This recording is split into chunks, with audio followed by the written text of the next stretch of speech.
আসসালামু আলাইকুম। আজকে সর্বশেষ সংবাদ জানাবো আমি নুসরাত। প্রথমেই জানিয়ে দেব সংবাদ শিরোনাম। শিক্ষক হিসেবে কেমন ছিলেন মির্জা ফখরুল? জুলাই সনদের জন্য তফসিলের আগে গণভোট চায় জামায়াত। দোহায় ইসরায়েলি হামলা নিয়ে যা বললেন হামাস নেতা। সর্বশেষ জানাবো ইসরায়েল যুদ্ধাপরাধ ও গণহত্যার জন্য দায়ী মনে করেন বেশিরভাগ ইহুদি। শিরোনাম শুনলেন, এবারে বিস্তারিত। শিক্ষক হিসেবে কেমন ছিলেন মির্জা ফখরুল? বিশ্ব শিক্ষক দিবস আজ। জ্ঞান ও মূল্যবোধের আলো ছড়ানো মানুষ গড়ার কারিগরদের প্রতি বিনম্র শ্রদ্ধা জানানোর দিন।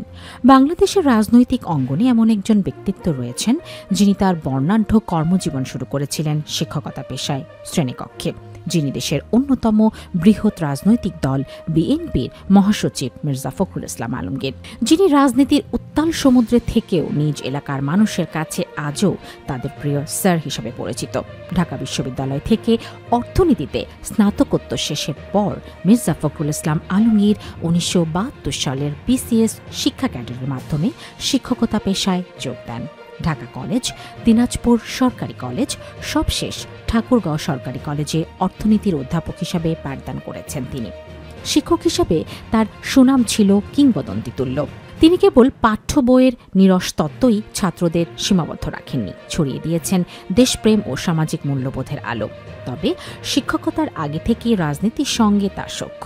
৬০-এর দশকে ছাত্র ইউনিয়নের সক্রিয় কর্মী হিসাবে তিনি ১৯৬৯ সালের গণ অভ্যুত্থানে ঢাকা বিশ্ববিদ্যালয় শাখার সভাপতির দায়িত্ব পালন করেন। মূলধারা রাজনীতিতে তার সক্রিয় প্রবেশ ঘটে শিক্ষকতা ছাড়ার পর। ১৯৮৬ সালে সরকারি চাকরি থেকে ইস্তফা দেন।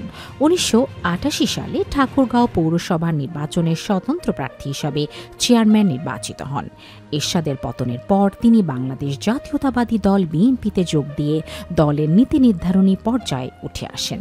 তিনি কৃষি এবং বেসামরিক বিমান পরিবহন ও পর্যটন মন্ত্রণালয়ের প্রতিমন্ত্রীর দায়িত্ব পালন করেন। বর্তমানে তিনি বিএনপির মহাসচিব হিসাবে দায়িত্ব পালন করছেন। রাজনীতিতে তার শিক্ষক সত্তার ছাপ। বিশ্লেষকদের মতে মির্জা ফখরুলের দীর্ঘদিনের শিক্ষকতার অভিজ্ঞতার রাজনৈতিক জীবনকে করেছে সমৃদ্ধ ও ব্যতিক্রমী।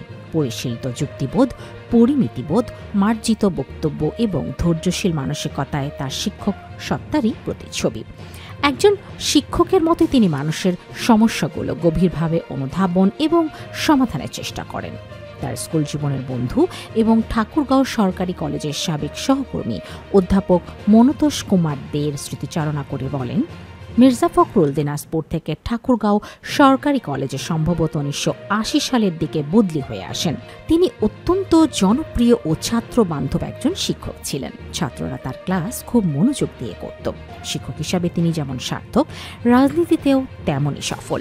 ছাত্রদের চোখে অনুকরণীয় আদর্শ।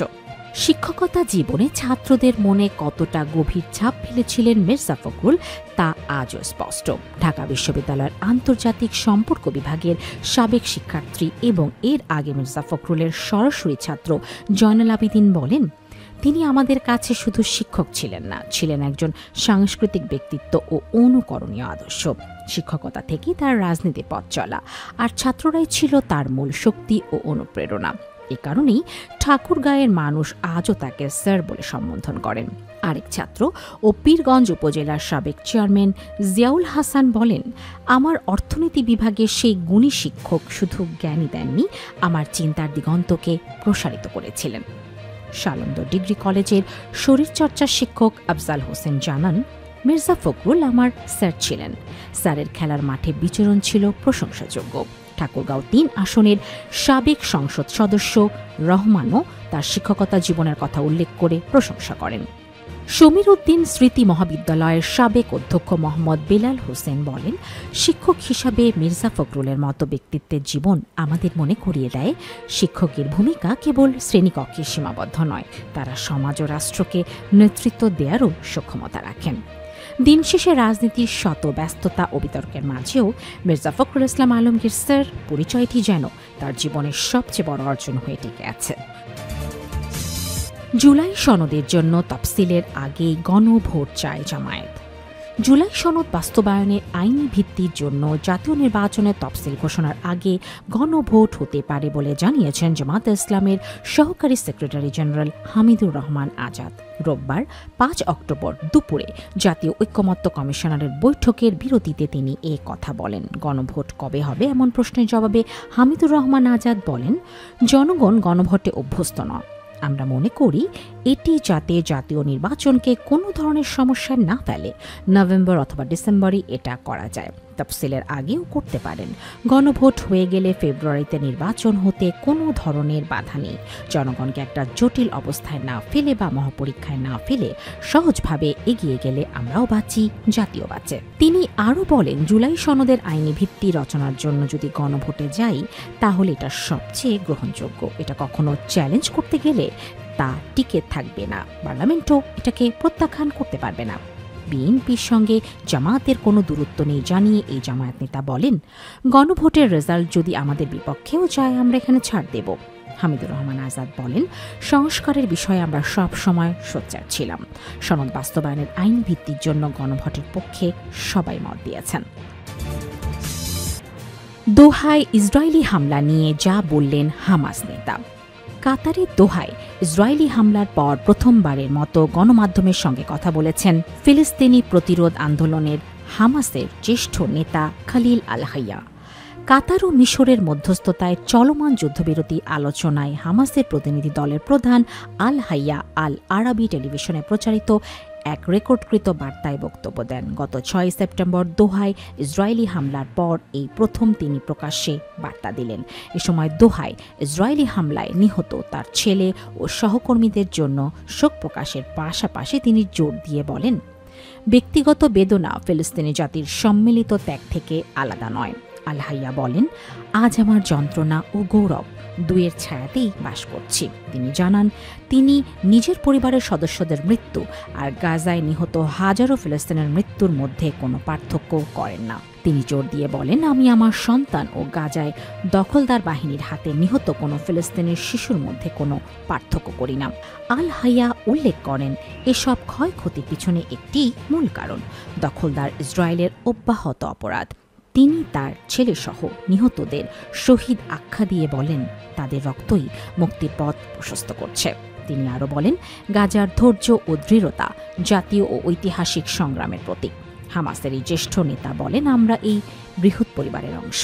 ফিলিস্তিনি জাতির পরিবার, বিশেষ করে গাজার মানুষ যারা আজ তাদের সংগ্রাম, ধৈর্য ও ত্যাগের মাধ্যমে গোটা জাতিকে প্রতিনিধিত্ব করছে, এমন ত্যাগ যা ইতিহাসে বিরল।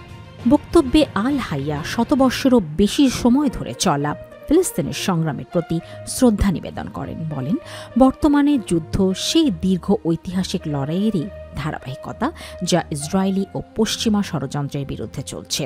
তিনি ফিলিস্তিন মুক্তির লক্ষ্যে হামাসের অঙ্গীকার পুনর্ব্যক্ত করে বলেন, এই মুক্তি হবে নদী থেকে সাগর পর্যন্ত এবং দখলদারদের গণহত্যামূলক যুদ্ধ ও পশ্চিমা সহযোগিতার মুখেও দৃঢ় অবস্থান বজায় রাখার আহ্বান জানান।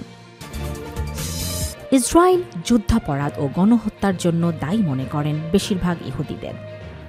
যুক্তরাষ্ট্রের বেশিরভাগ ইহুদি গাজা যুদ্ধ চলাকালে ইসরায়েলের আচরণে অসন্তুষ্ট বলে দাবি করেছে দেশটির সংবাদ মাধ্যম দ্য ওয়াশিংটন পোস্ট।